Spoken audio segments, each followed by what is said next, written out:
Organic chemistry is the study of hydrocarbons. Let's define alkanes,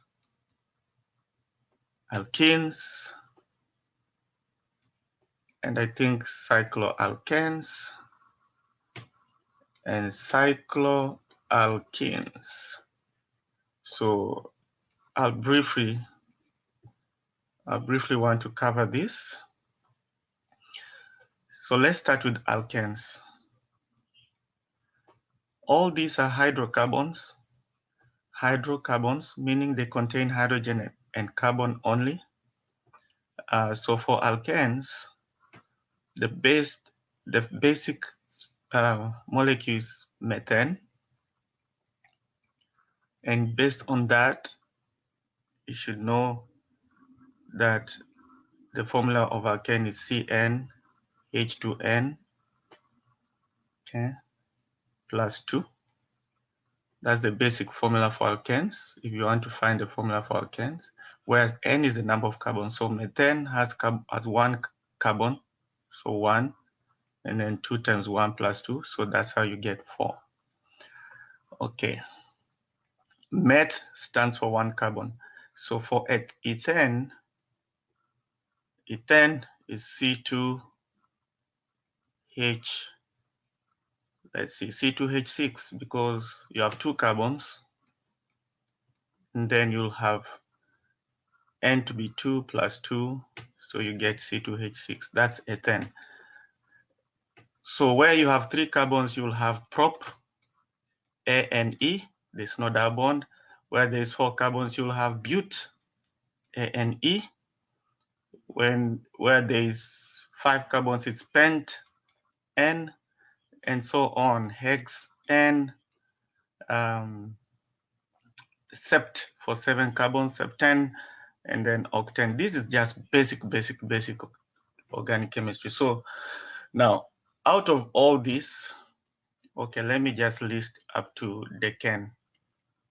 Out of all this, you'll have to draw lines or structures. So for example, ethane will have 2 carbons, and it's just that line like that. Now, if you remember very well, carbon belongs to main group 4 of the periodic table, so it has a valency of 4. It bonds to 4 other things. So there's a carbon here, there's a carbon here, but what you're not shown are 3 hydrogens per carbon, because you have to have a total of 4 bonds. Okay, so that's ethane. So one would expect butane to have this structure. Okay, I'm drawing the Lewis structures. Lewis meaning you're showing all bonds. Okay, so where there's a corner, that's a carbon right there. It's a carbon. So basically, butane will just look like that. Okay, pentane will have 5 carbons, 1, 2, 3, 4, 5. Pentane. You can show the missing hydrogens because each of these is a carbon and it must have 4 bonds on it. So usually we don't show those. We just know that there should be hydrogens on there. Okay. If anyone is on, please chat on the chat so that I can know you're there. So I can know you're listening and you're there. Okay.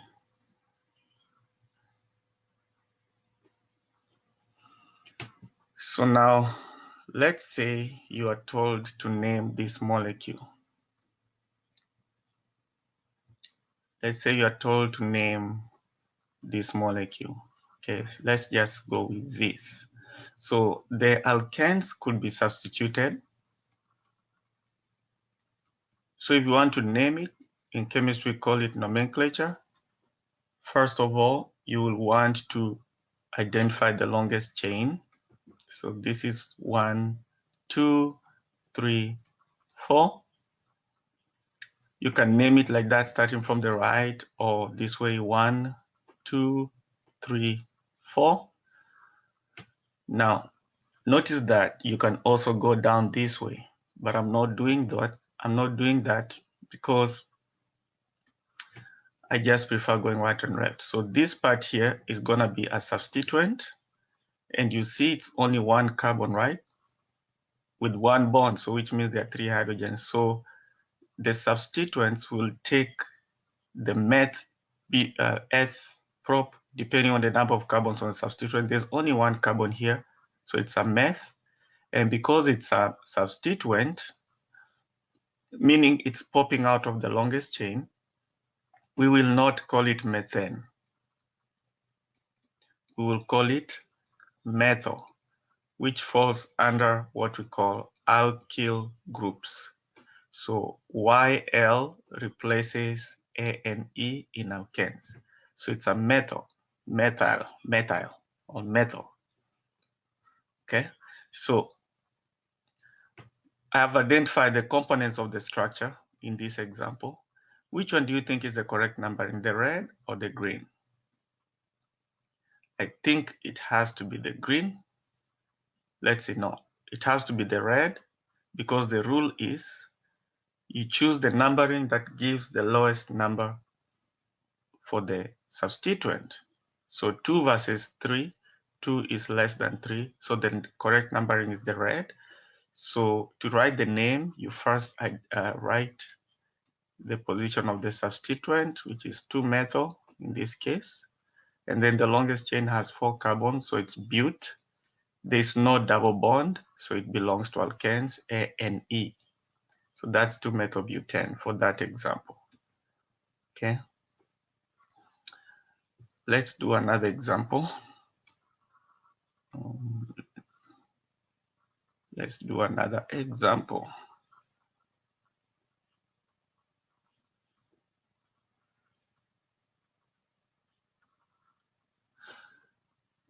Okay. What if you are asked to name, this molecule? You follow the same steps. Identify the longest chain.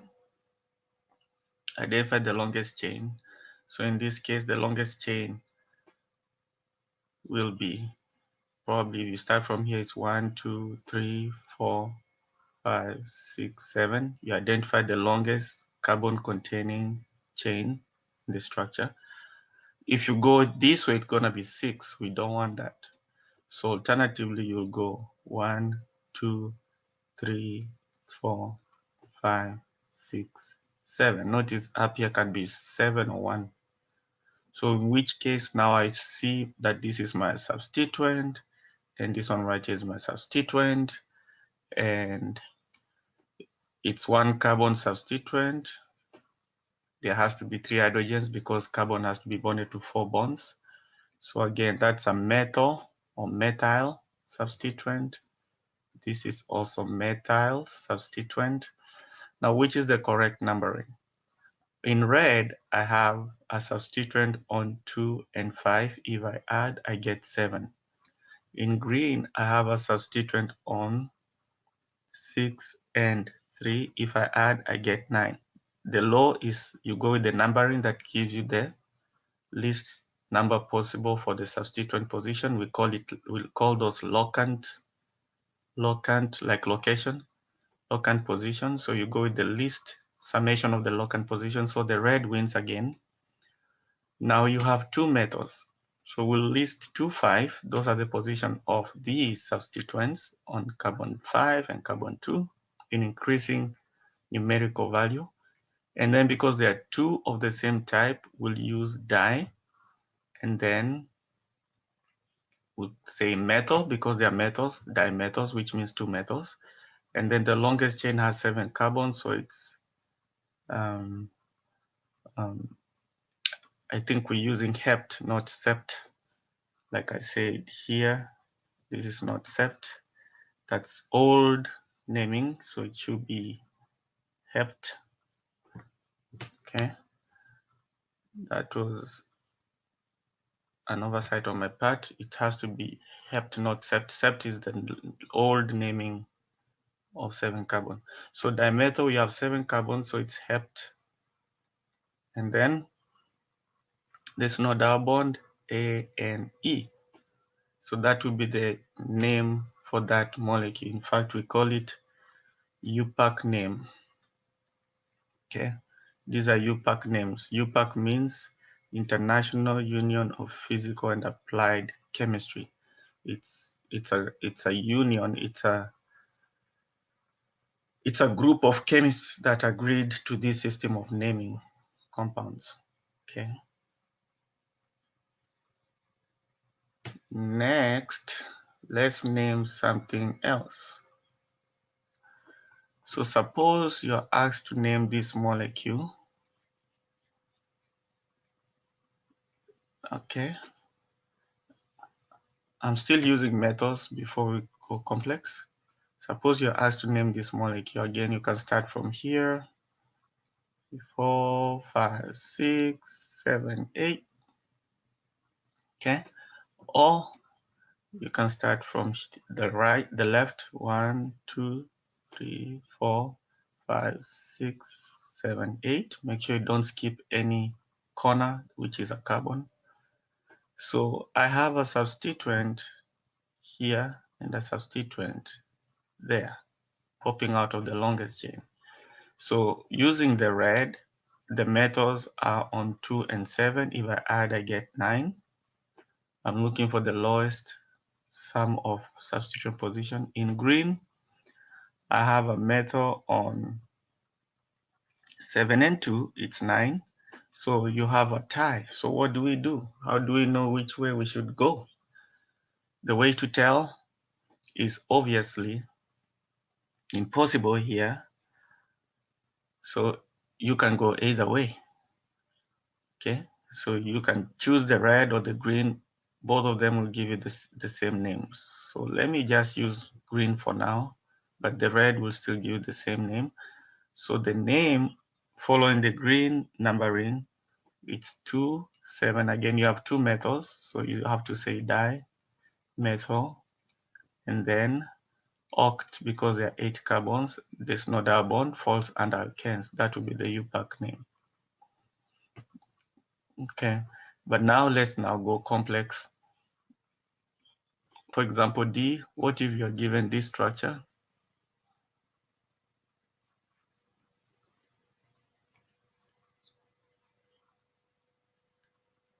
Yeah, what if you're given that structure? Where would you start naming from? So I'm gonna assume we can start from here. 1, 2, 3, 4, 5, 6, 7, 8, and 9. Okay, now there's also another way. We can start from here. 1, 2, 3, 4, 5, 6, 7, 8, 9. But that's not all. We can also, let me choose another color using black.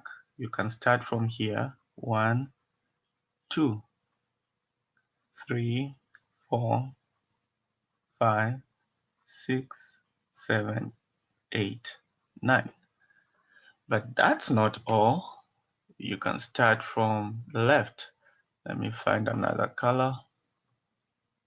Let me choose purple, in which case I'll go 1, 2, 3, 4, 5, 6, 7, 8, 9. So which is the correct? We cannot tell. Let's start with the purple. If you start with the purple, then this will be a substituent going all the way, and then following the track of purple, this will be a substituent. Okay, so you have a substituent on 2, and you have a substituent on 7, and you have another substituent on 8, going with the purple. So I have 2, 7, and 8. Okay, going with the red, I have a substituent on 8, which is a metal, going along, and I have a substituent on 3. So if you're going with the red, you have this substituent right here. That would have been called isopropyl. Okay, that's isopropyl. And that's all for the red. Now, for the green, I have a substituent on 2, and I have a substituent on 7, which happens to be again there. If this is the branch, the substituent, it happens to be again the isopropyl.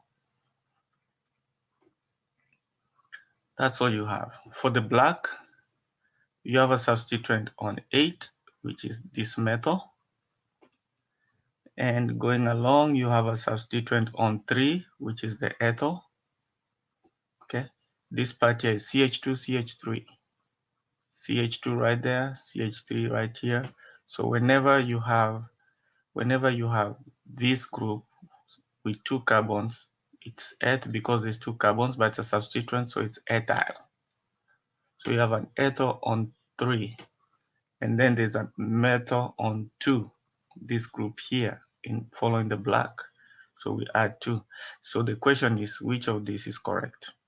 So there's another rule that states that when you have to maximize the number of substituents, so which means these 2 are out, you only have 2 substituents, you maximize the number of substituents. And then after that, you can go back to a normal rule where you sum up the numbers and go with the one that gives you the lowest substituent location.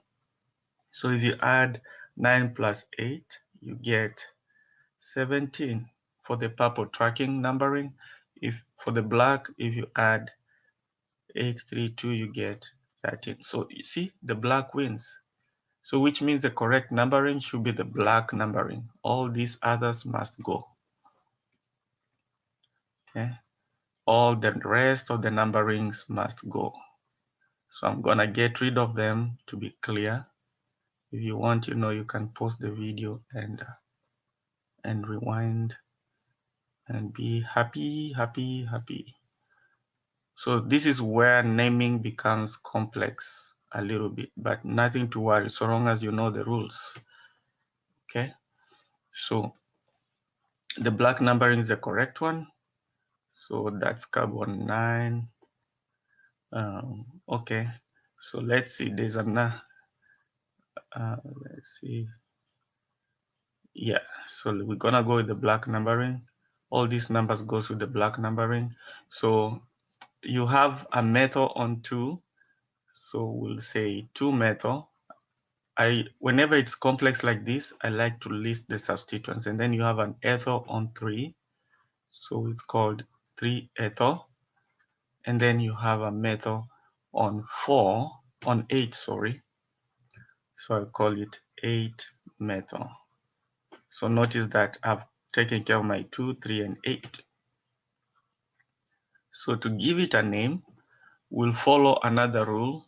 Remember, I'm summarizing just this part of nomenclature. We'll follow another rule. Always, whenever giving your name, you have to follow the alphabet rule, always. So M, E, M. Who comes first? It's E in the alphabet. Okay, so we'll start by listing 3 ethyl. Okay, and then you have 2 metals. You have a metal on 2, a metal on 8. So that's dimethyl. Okay, and then to a dimethyl, and then you have how many carbons? 9. So it's non. There's no double bond. If there was double bond, to be alkene, but there's no double bond, so it's A and E. So that will be the UPAC name for that molecule. Okay. Any questions you can post in the chat box. Okay. I'm asking in the chat box, are you there?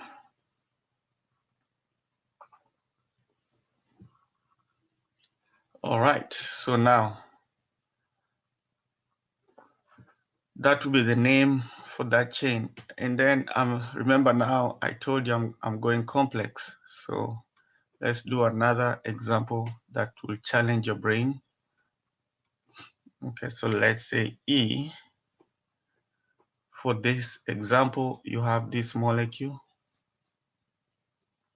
Okay, let's say you have the isopropyl. You have that branch there. And then let's also say you have,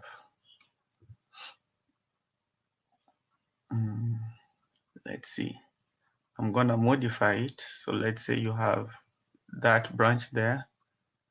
And let's say you have this one here. Okay, so first I'll identify the longest chain. By eyeball, you see the longest chain should just be this long thing from left to right. As simple as that. So probably you'll go 1, 2, 3, 4, 5, 6, 7, 8, 9, 10, 11. I hope I did not miss any carbon. Or in green, you'll go 1, 2, 3, 4, 5, 6, 7, 8, 9, 10, and 11. Okay, so in which case we have substituents on, we have substituents. Substituents, remember I said those are just groups that are not numbered. They're popping out the longest chain. So these are your substituents right here. Okay, those are your substituents, and you have to know their names. This substituent has 2 carbons, so it must be an eth or from alkyl groups. This one looks like a chicken foot. See the way the chicken leg looks like this. So we call this tert butyl, or the Americans will call it tert butyl. It could be written like this. It's but because there's 4 carbons in the structure. There's 1 carbon there, 3, 1, 2, 3, 4. So this one is a tert. Okay, that when typed should be in italics, tert butyl. And then of course there's 1 carbon here, that's a methyl. And what did we say this is called? We call it iso because there's symmetry. You can cut it into equal halves, so it's iso. And then there's 3 carbons, including the one here. So it's prop. It's an alkyl group, isopropyl. So we've identified the names of our substituents. Now, basically, we go back and give the lowest position, locant position. So in this case, I will have we will have a 3, then we will have a 6 in red, we have a 7, and we have a 9, right? So we will sum those up. If you do the math, you get what? 13, 16 plus 9, is it 25? Yeah, so 25 total. And then in green, I have a substituent on 9, a substituent on 6, the isopropyl on 6, the tert butyl on 5, and then I have a methyl on 3. Add them up. What do we get? We have 11, 20, 23. So looks like the 23 is winning. So we go with the green numbering. We forget about the red numbering. Okay. You forget about the red numbering. Go with the green numbering, because we have to go with the numbering that gives us the lowest. Sorry about that. With the lowest locant position. Okay. So the red is gone. We adapt the green numbering. So like I did here, I'll do the same here. So I have an ethyl on 9.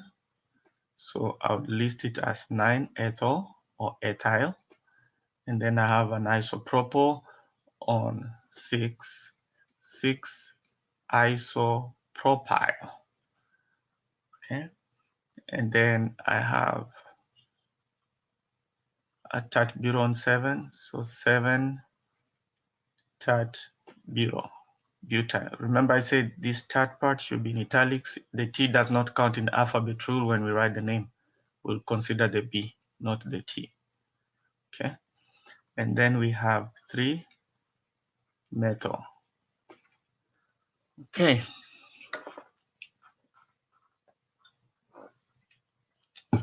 So now it's time to write the name. To write the name, you'll have to consider alphabet of the substituents, the first alphabet of substituents. So I have E, I said I don't consider the T, that should be italicized because it just describes the shape. So we'll go with the B, I, E, and M. So B comes first. So we have to list the name as 7, okay? Tert, you can put just a T on top, tert bureau, or you can write the tert in words. I like putting it on top, 7 tert bureau. You use hyphens to separate numbers and alphabets. That's why I'm using hyphens, I forgot to tell you that. And then the next one is E. So 9, because I have a number and an alphabet, 9-ethyl. And then we use another hyphen. I have I. So 6-isopropyl. For iso, it describes the shape, yes, but the iso is not in italics. So we consider the I, E, B. And then, of course, now next we'll have the methyl. 3-methyl. It's the only one, we don't say di. And then the longest chain has 11 carbons. 11 is undec. Undec. Those are 11 carbons. 10 carbons will be dec, like decan, undecane. It's an alkane, so undecane. That will be the correct UPAC name. Okay, so I think you get what you're doing here. It should be, I should have enclosed most of the rules for the straight chains with this. So the next one we'll be covering, we'll be naming rings, naming rings. So I'll have to open a new document to name alkane cyclic rings. Let me open a new doc. There you go.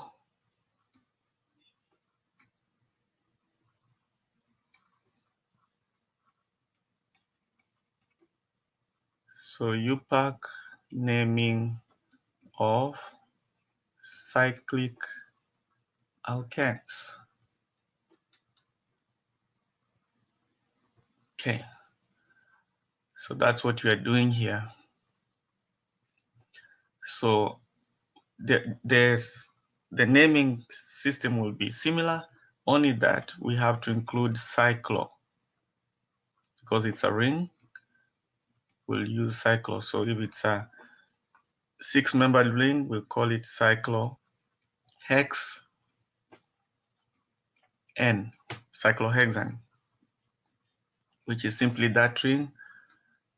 Whenever you have those corners, you have CH2s. Remember I said each carbon must have 4 bonds, so there are 2 hydrogens not shown.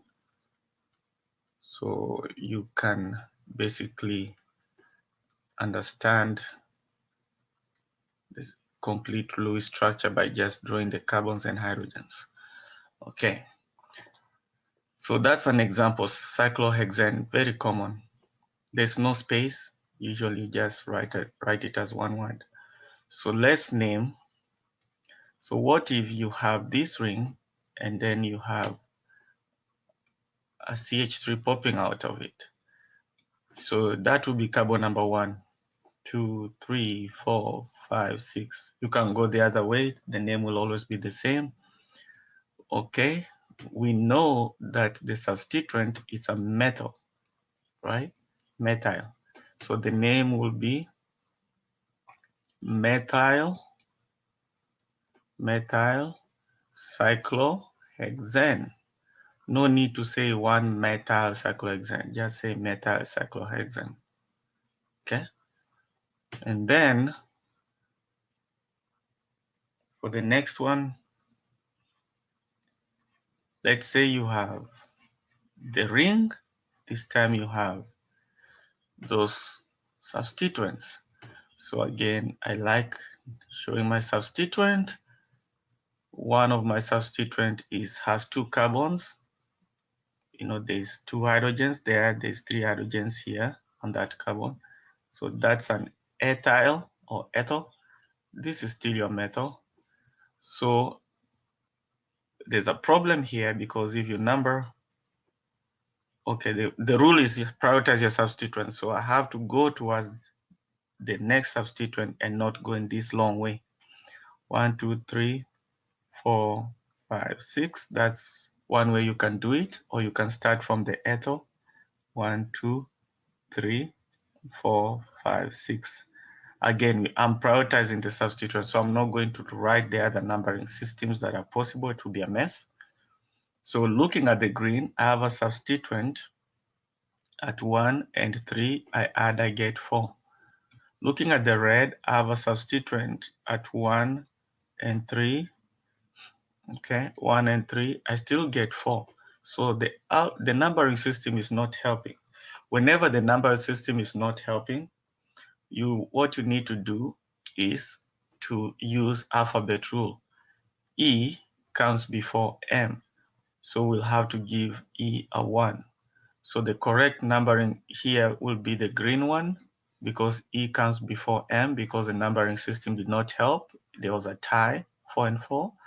So we adopt the green numbering. So I will break it down and say I have an ethyl on 1, and then I have a metal on 3 based on the green numbering. So we follow the alphabet rule in writing the name. E comes before M. So 1 hyphen, because I'm separating a number from an alphabet. And then 3 methyl. Okay, 1 ethyl, 3 methyl. And then you have a ring, so you'll have to say cyclo, and then it's a 6-membered ring, so it's hex. There's no double bond, falls under alkanes. So the name for this, the UPAC name for this ring is 1-ethyl-3-methyl-cyclohexane. Okay. So what if, before we go very complex on this, what if you have this ring?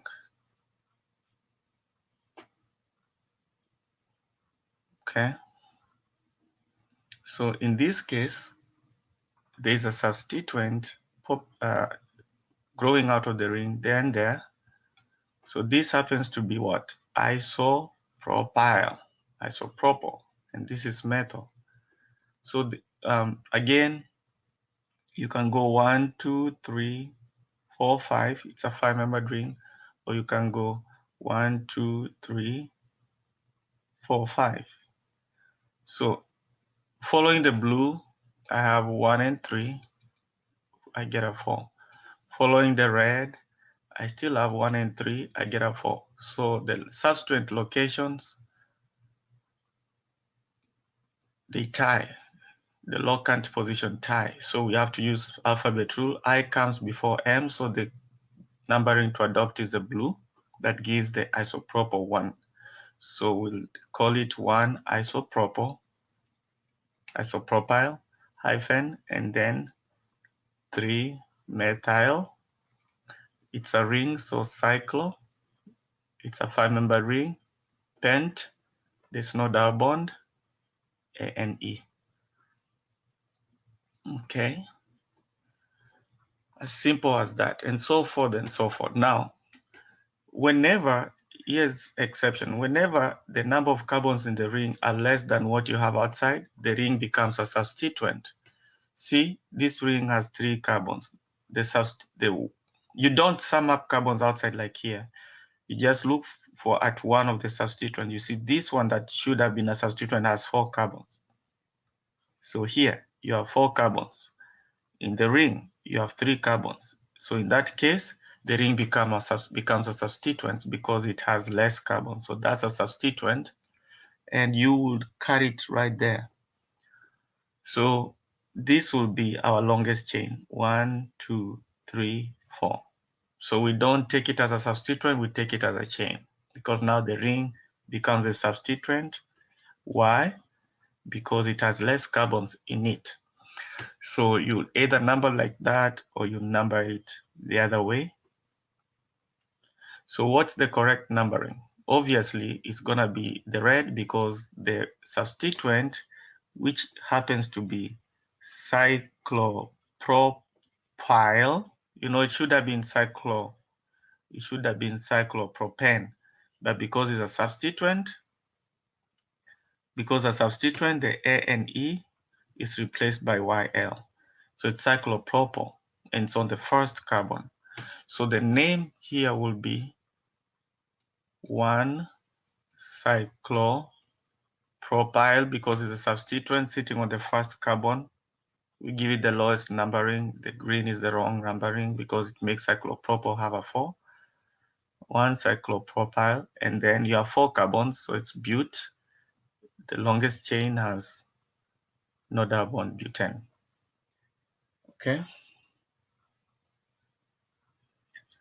So the UPAC name will be 1-cyclopropylbutane for that one.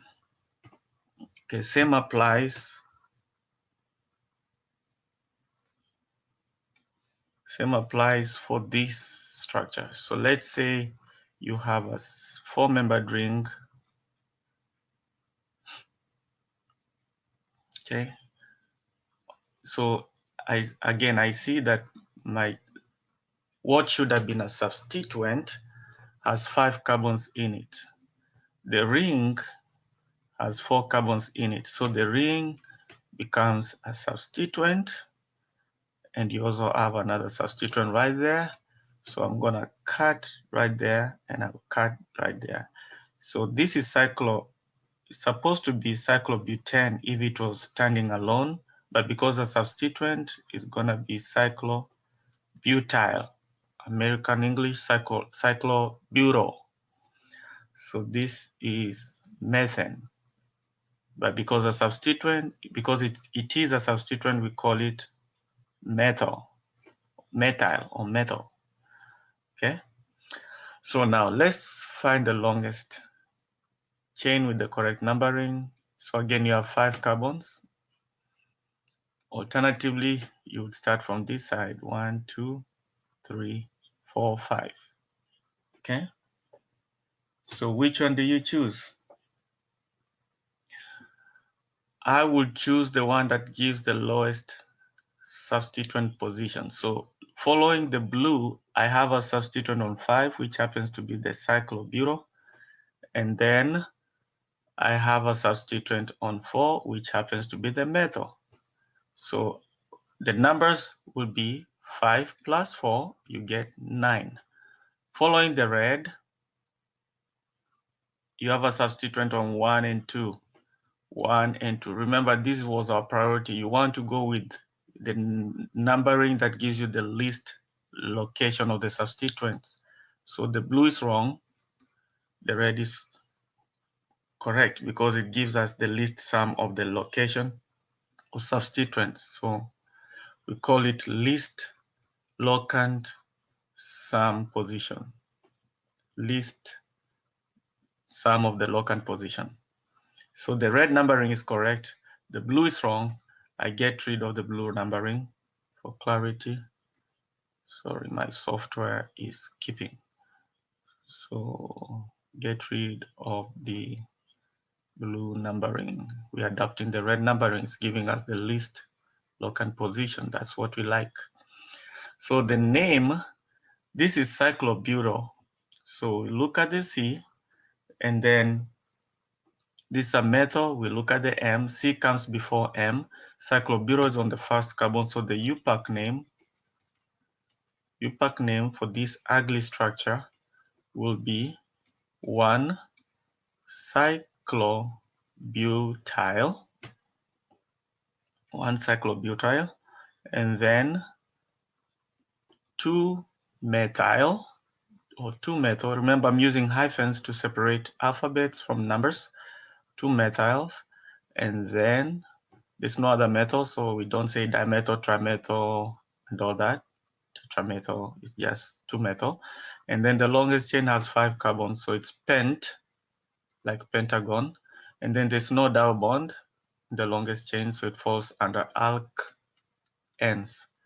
So the suffix name will be N. So the complete name, UPAC name is 1-cyclobutyl 2-methyl cyclopentane. If you have 2 substituent rings, you'll just say dicyclobutyl, dicyclopropyl, and so forth and so forth. Okay? I'm going for the last, I think, 15 minutes, I'm going to switch gears because I've given you how to name the rings. I think you know the process. So let me open a new file because I'm going to name another type of alkanes.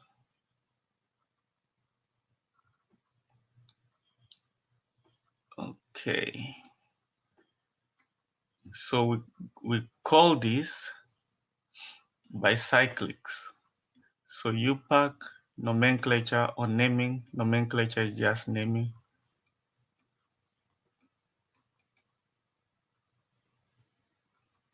Of bicyclic alkanes. This is usually very troublesome for students. So I hope you'll understand it. So what's a bicyclic structure? So let's say you have 2 rings. They look like you only have carbons and hydrogens, right? So like here, you only have carbon hydrogens, but the rings are fused. This is a bicyclic, bi meaning 2. So how do we name this? So first of all, you have to determine what we call bridgeheads or bridgehead carbons. So that's a bridgehead carbon. That's a bridgehead carbon where the 2 rings are bridgehead carbon, where the 2 rings are joining. Okay, that's the first step. And then the next step, I would look to see if there's any bridging carbon. There's no carbon in between, right? So that there's no carbon there. And then the next one is to number the ring. You number the ring. I know you can be taking notes, so you can pause the video and just write the steps. You number the ring following the side that has more carbons. So you see, you identified your bridgeheads. Those are your bridgeheads. Okay. So which side has more carbons? For in this case, both of them have the same number of carbons. So you start numbering from one of the bridgeheads. 1, 2, 3, 4, 5, 6, 7, 8, 9, 10. Notice that on the left, you have 4 carbons. Okay, you have that carbon, that carbon, that carbon, that carbon. So there's 4 carbons here. Similarly, here there's 4 carbons. So I told you the rule is to start numbering going through the side that has more carbons. Both sides have 4 carbons away from the bridgeheads. So you can go either this or that way, but you must start from one of the bridgeheads, either from this bridgehead or from that bridgehead, whichever way. For this one, there's no substituents, so there's no problem. You can go either way. So, okay, so you have 4 carbons, and right in the middle, do we have a carbon? We don't, so it's 0 carbons. So first, to write the name here, we'll call it a bicyclo, and then you use brackets and list the number of carbons in decreasing value. So it's 4 period 0. So remember you had 4 carbons. You had 4 carbons, and there's no carbon in between them. So 4.4.0. And then how many carbons overall? How many carbons overall? We have 10 carbons overall. So decan. Again, it's an alkane because it's not that one. So the name for this structure is, this example is bicyclo 440 decan. Okay. Again, we're naming bicyclic structures. If there were a substituent, the substituent will be listed here. So for example, let me say you have this structure. This time I'm gonna let it have a substituent. So let's say we have a substituent right there. Okay. So this is my substituent, and that's a methyl.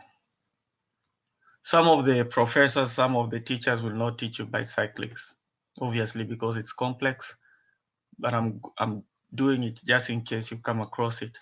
So again, the first step, identify the bridgehead carbons, which is where the two rings are connected. You will have to start numbering from one of these, okay? So again, you go through the side that has more carbons. So how many carbons do we have on the left? Obviously, we have 4 carbons. How many carbons on the right? 1, 2, 3. We have 3 carbons. I'm not counting the bridgeheads. We are looking outside the bridgeheads. How many carbons do you have? And how many carbons do you have in the middle? Okay, there's 0 carbon. So meaning in the brackets like we did here, in the brackets, I should write 4.3.0. Okay, now in numbering, you go through the side that has the more carbons, okay? So you'll either start from here, 1, 2, 3, 4, 5, 6. It counts 6 because this time I've counted the bridging carbons. Here I said 4 carbons because I'm counting what was outside, so I know the path to follow. Following priority, I have to go through the longest route. Okay, 6, 7, 8, 9. So looks like we have 9 carbons in this structure, so I should go ahead and say nonen. I'm not counting the substituent because that carbon is already taken care of by the name methyl. Okay, so 9 carbons in the bicyclic structure, disregarding the substituent. Okay, so we know that it's a 2-ring structure, so we say bicyclo. So basically, so far, this is what we have. But now we have to determine the position of the substituent. So I've given you one way of numbering. The other one, I would start from this bridging carbon. Remember I said you have to start from bridging carbons and go through the longest path. I will not go through this side on the right. I'll go through the longest path. So 1, 2, 3, 4, 5, 6, 7, 8, and 9. So because we are trying to judge, we're trying to judge who will be our number for our substituent. You compare these two numbers, 7 and 9. So which one do you think wins? Obviously, the 7 wins because we like to give the substituent the least number possible. So the correct numbering is the green, not the red. So the substituent will be listed here as 7-methyl. There's no space, there's no hyphen because you have 2 alphabets. So the correct UPAC name will be 7-methyl or 7-methyl. Let me write it well.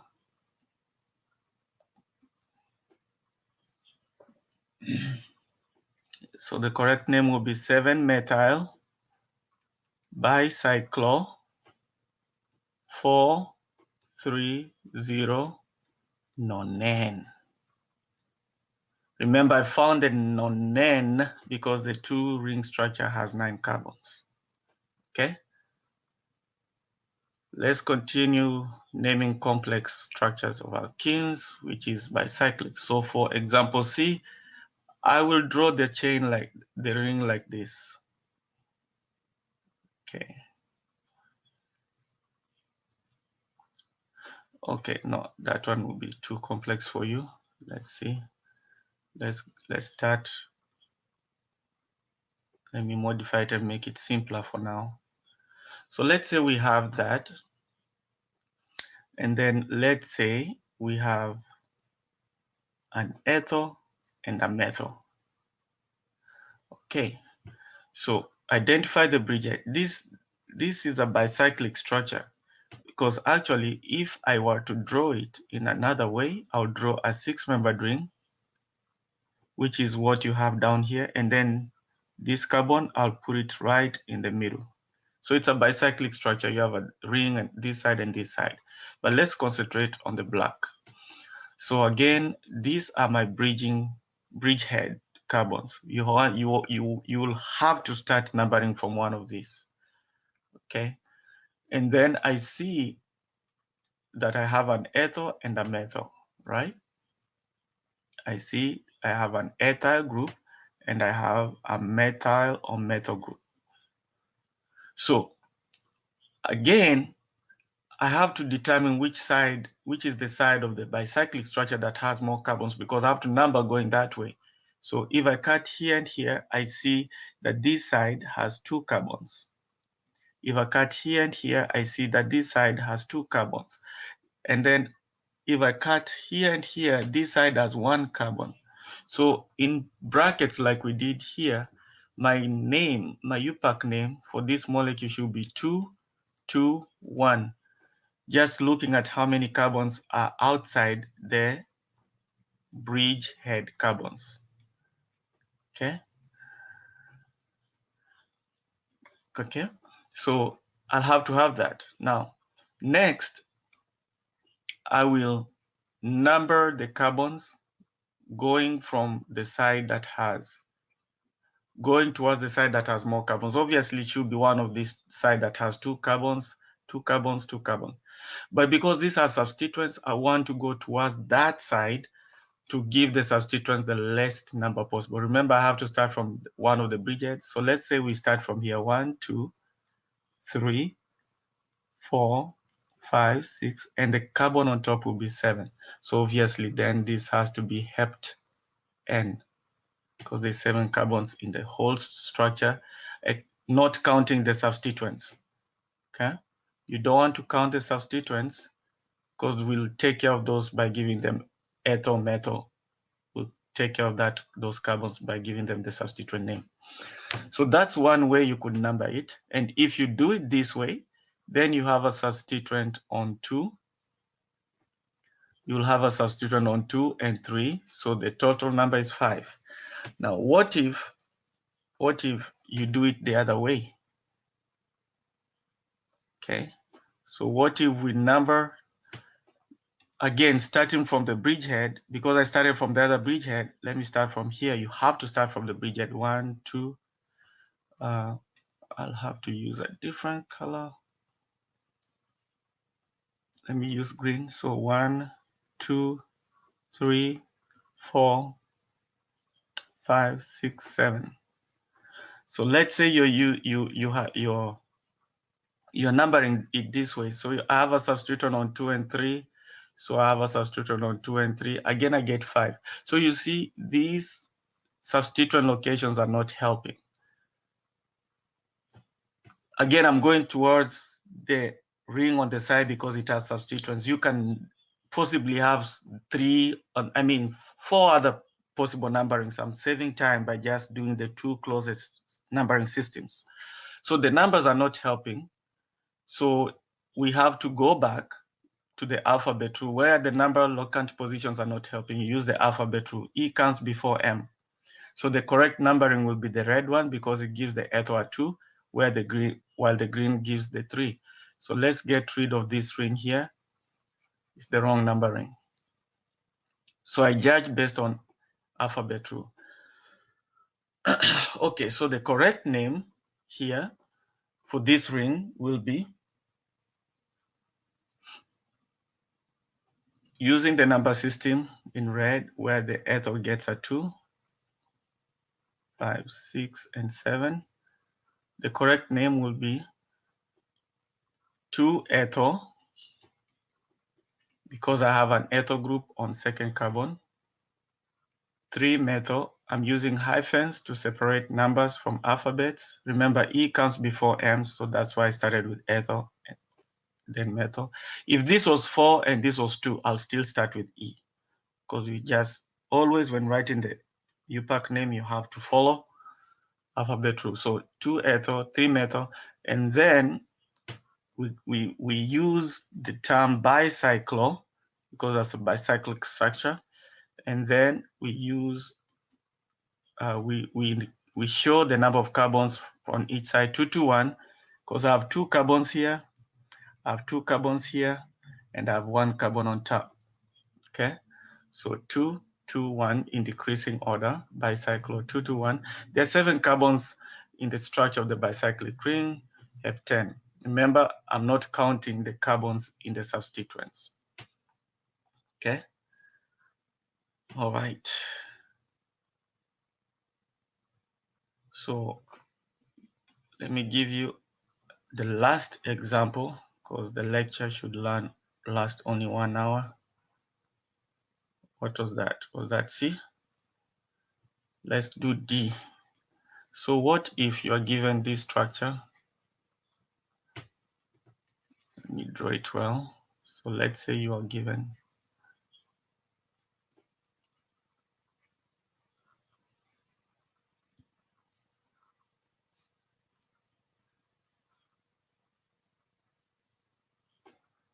okay. Let's say you're given that structure.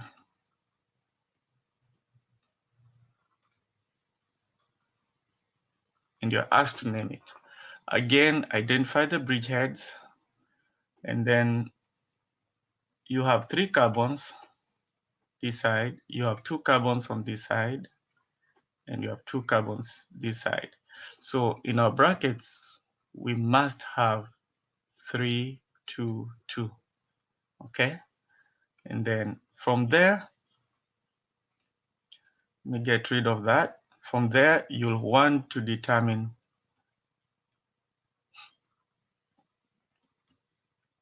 okay, let me just say there's 2 carbons here. You want to determine the numbering system. So again, go toward the side that has more carbons, which is the 3 carbon side. So you can start from any of the bridgeheads. 3, 4, 5, 6, 7, 8, 9, or 8, 9. Now, notice that you have a substituent here. Okay, but like we were okay, sorry. Like we were naming, remember how we are naming straight chains? We are prioritizing the locant position of the substituent. That does not come in yet. We first have to follow the longest side of the bicyclic structure. Okay, so that's one way you can name it, number it, sorry, or you can number it in blue. Let's say that's 1.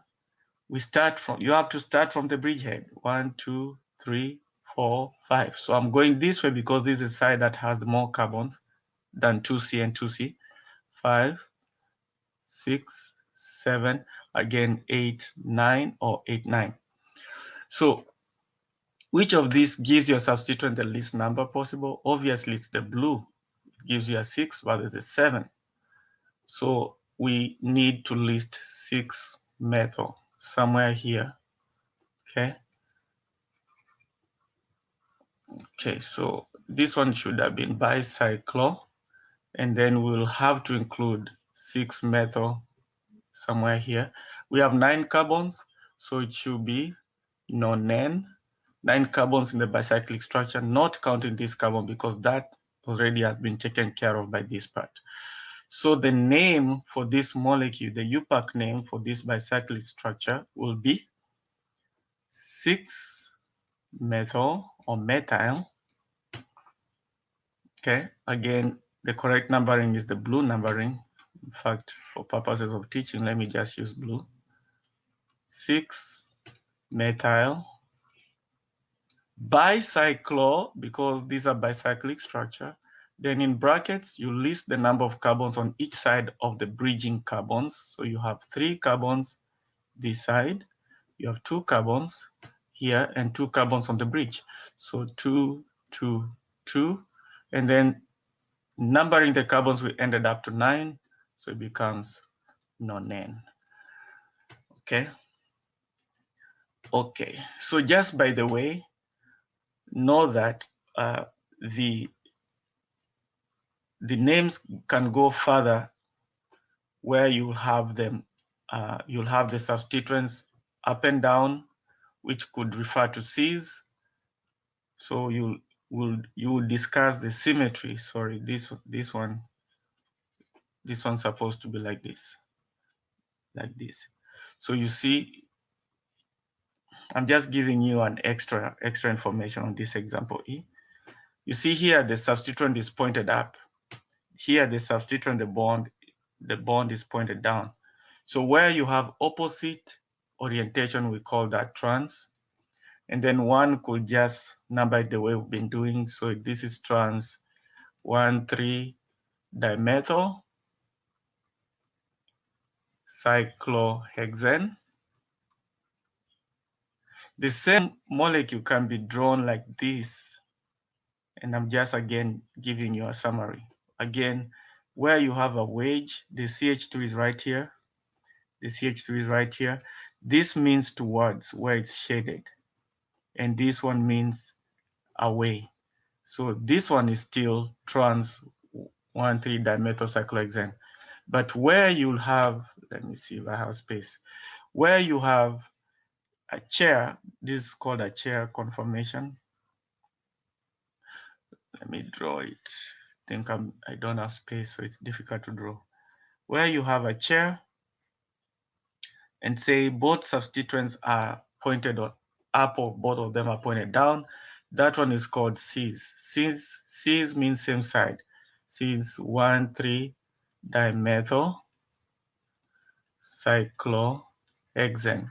So I'm just pointing this out so that you know that there are other naming systems that will bring isomers.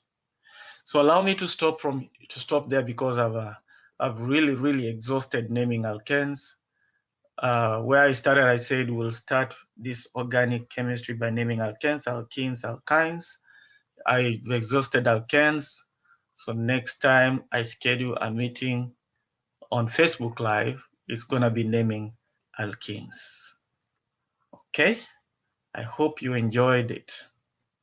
This is again Doc Moore. I teach chemistry in a college, so I'll be helping you guys with this as we go along.